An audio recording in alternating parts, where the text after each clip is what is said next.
music for Egypt. NileFM.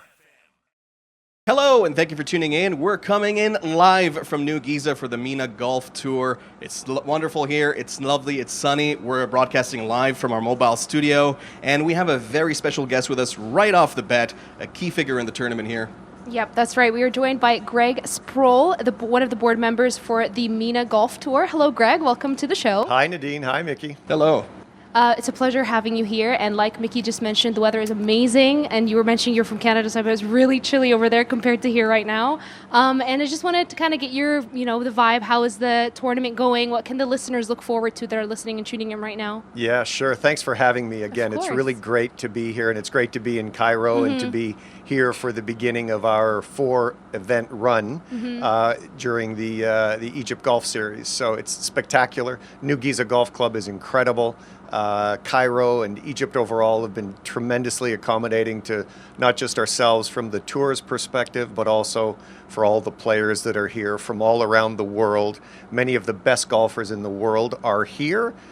They are the next generation of superstars. So they're thrilled to be here, having a great time with the hospitality, the golf course, all the staff here. So it's been a real treat. And today's the final day of the first round of the 4-event series that's taking place here in Egypt. So it's exciting. The leaders are now going onto the back 9. Shortly, so the tension's starting to rise, and it's really exciting. So that's nice. So is there anything specific in the tournament that you're kind of looking forward to personally, or something that whoever is tuning in can kind of be on the lookout for? Yeah, well, it's always interesting. The players that are here are really the next generation of golf superstars. So the MENA Golf Tour's heritage is that many of today's top players in the world, people like Matt Fitzpatrick, who won the U.S. Open in 2022, started his golf career on the MENA Golf Tour.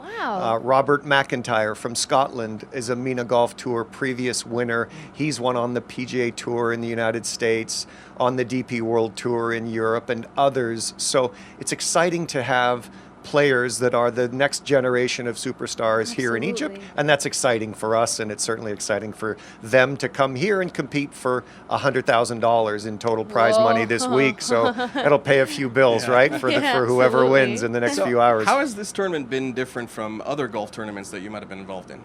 Well, the competition itself is the same, but one of the great things about golf is that you play a different course every week of the tour. So New Giza Golf Club has its own characteristics and features and topography and challenges that will be different from next week up in Marassi.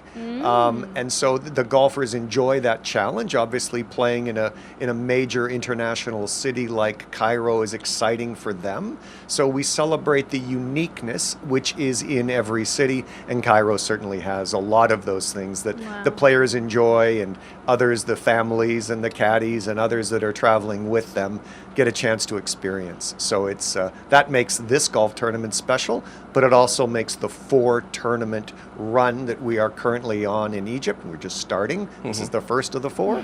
Makes it really exciting. That's amazing. So there's 3 other legs of the tournament here in Egypt. Correct. So the tournament here at New Giza Golf Club concludes today. The winner will receive a check for $18,000 US. The total prize fund is 100, as I mentioned before. Then next week they go up to Marassi and play at the Address Marassi for 2 weeks in a row, and then come back to Cairo and play at Madinti for the final of the 4 tournaments here in Egypt. So Cairo, Marassi, and then back into Cairo. Wow, so I love it's that. exciting. It's very exciting. You guys kind of chose like very prime locations. They're very, very cool, like kind of iconic almost. So why kind of like, did you have a process of decision making when it came to choosing Egypt to partake in this MENA Golf Tour? Yeah, we have a lot of respect for the Egyptian Golf Federation, a very close collaboration with Omar, who's the chairman, and a wonderful human being with a great vision for golf in Egypt. And so for us to have the honor and the pleasure to collaborate, be a part of the vision of the future of golf in Egypt, It's a natural place for us to come. We've got big plans and hopefully be able to do more again next year when we come through Egypt. So it's the Egyptian Golf Federation, as I say, have been phenomenal and great co-partners in bringing our MENA Golf Tour here. So we're grateful for that. It's great to hear. Yeah. So I just wanted to kind of get a vibe of and kind of relay that onto whoever's tuning in, and how amazing the energy is here, and I'm personally very excited to watch some golf, and I bet you are too. Just very exciting stuff happening right now. Yeah, I can tell you as I am not a professional. I'm in the business, if you will, of sport and golf. When you come to a great place like New Giza Golf Club, it's a great sign for me to want to go and play the golf course, right? And I think maybe before I leave, somehow, some way, we've got to get a golf club in both of your hands. I would so love you get a accessible chance is to golf, by do the that, way? right?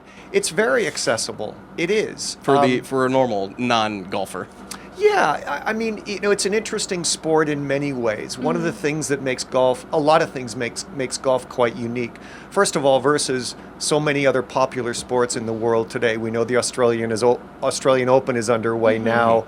I know football is so popular in Egypt. Yeah. But golf is an interesting sport because the ball is stationary, right? Oh, It doesn't yeah. move, but it's really hard to hit it properly. True. So the swing itself is very mechanically complex. It's always easier, like any sport, when you start when you're young. But it doesn't mean that you two couldn't pick up golf. If you've got some hand-eye coordination, makes it much easier. That's one thing. Number two, I would say, is that what makes golf unique is that the pillars of golf, of honesty, of integrity, of sportsmanship, of equality, and so on, are real core pillars. So golf is a great way to learn about yourself. It's a great way to meet other people, but it's a great sort of test of what's important in life, I love right? that. Because it's an imperfect game, right? Much like many sports are, but you learn how to deal with failure. You learn how to be humble in success, but you learn how to be very honest and respectful to yourself and your competitors. And I think Absolutely. that's really unique. If I may, the last thing I would say is golf is very unusual because at professional tournaments like this, amateur players like us and anybody else have the opportunity the day before the tournament begins to play with the players. It's called a pro-am, a professional and amateur golf day.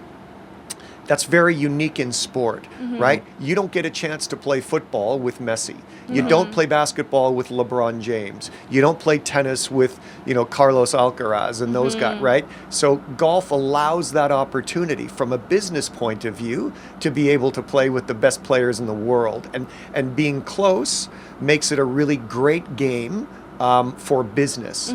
And so you'll find around the world that many of the top Fortune 500 CEOs and other leaders play golf because it's a great game for business. Yeah. Again, it's a great, you're spending 4 hours with somebody who you want to know or want to know better. It's also a great opportunity to spend time with family. Yeah, I think there's this Right. perceived barrier of entry that golf is just for the rich and famous and not for Yeah. regular people.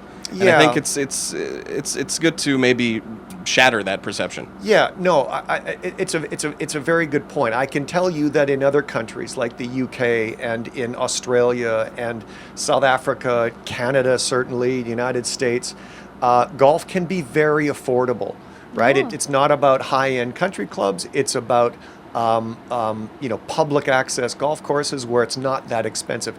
Every country is different, to be sure, right? I think one thing that federations and ministries of sport around the world are trying to make golf as accessible as possible. And there are opportunities through the Egyptian Golf Federation and others around the world where young kids can play and find a pathway. As I say, I think with all of those pillars of golf that are really important, fair enough that it's not for everybody, True. but it certainly is for women. It certainly is for kids. So that diversity, I think, is really great, and it makes golf kind of unique in its own way. And COVID was very good, as much as the pandemic was difficult for all of us in our own way. It did provide, because of the distancing factor and being out in the fresh air, it was really like a new era for golf. A lot of people around the world have begun to play for that reason. But not to take away, Mickey, from your point, which is a valid one about access, I think that's something that's being worked on, and I know the Egyptian Federation, from a junior golf perspective, is working very hard on that. Well, that's great to hear. That's very good to hear. Yeah. But we got to get golf clubs in your hands, Please, right? I'm going to hold you This to is that. going to be, well, I got news for you. Okay. I'm going to hold you to it as Perfect. well, right? I'm Nadine? here. I'm here to do it. Okay, let's go. All right. Well, thank you so much, Greg, for joining us today. And I'm very excited to watch some golf and to play some golf, hopefully. And I love what you said about, it being inclusive and kind of open for everybody to get an opportunity and to be so up close and get to play with actual, worldwide and renowned players. It's really cool. Like you said, it's not really available in most sports. So this is kind of what I wanted to touch upon. If anybody is listening who doesn't really know much about golf, it's kind of like it has its door open for you. So you can come in, you can come watch, and it's easy for you to get started. So I love that you kind of mentioned that. Yeah, well, thank you, Nadine. Thank you, Mickey, for having me. And I hope that others have the opportunity to come and watch a little bit of golf. Certainly when we come back into Medinti in a couple of weeks, people come watch and just take a look, see if it's your cup of tea. It may not be for everybody, fair enough, like any sport is or is not, but we hope that golf becomes more accessible, and we know that the Egyptian Golf Federation is doing a great job, and it's a pleasure to be here. So thanks for having me, and thanks for having us. Thank you so much. Thank you. Have a great day. We'll go back to the music, but we'll be back with more coverage right here live from New Giza for the MENA Golf Tour. Take it away. NileFM.